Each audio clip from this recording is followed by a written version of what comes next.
on DVD when I was 12. For other iconic series like... Not to mention... Captain Scarlet. And my personal favourite...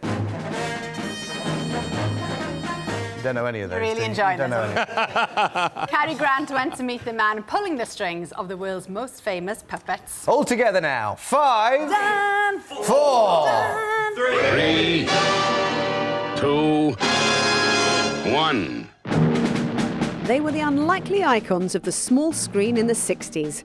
With those jerky movements and rather stiff expressions, Gerry Anderson's puppets fueled the fantasies of children and adults up and down the country.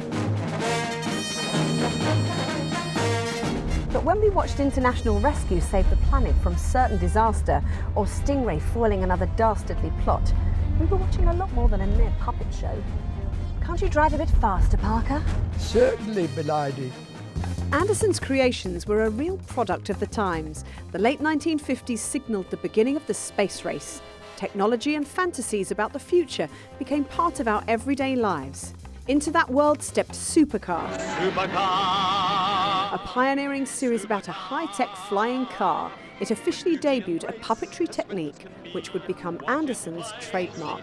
What's the plan, Mike? Because I never wanted to make puppet films and because I wanted to make live action, the only way I could see out of it was to make the puppet films look like a movie. So I came up with the idea of calling the system we were using Super Marionation, Super Marionette Animation. We have our first emergency call, Father.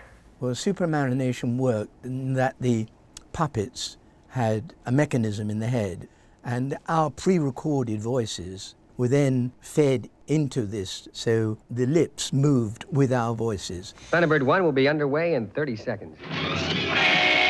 Anderson and his team had hit upon a winning formula. More futuristic adventures followed in the shape of Fireball XL5 and Stingray. But it was in 1965 that he really struck gold with the debut of the most expensive television show of its time. Thunderbirds are go. Thunderbirds was a success for a number of reasons. It had the pathos, it had danger, it had heroism, it had good-looking characters. Oh, Constable, the light's in my eyes. And it had me. It just created a new scene. I don't think people had ever seen anything like that before. It's like entering a dream world, a fantasy. The final episode of Thunderbirds marked a change in direction for Gerry and his company, AP Films.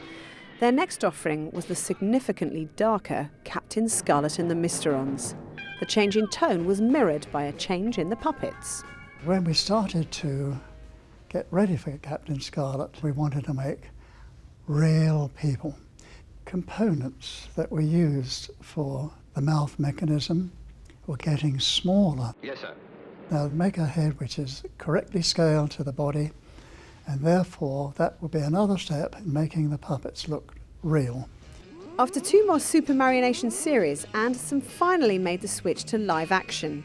He may have left the puppets behind, but their influence has continued to this day through music videos and Hollywood films. Captain Scarlet was even dragged into the 21st century with a new CGI offering. It's very difficult to look back without feeling enormously proud. I think in a way we helped to make television what it is today. Mission successfully completed. Security hazard negative.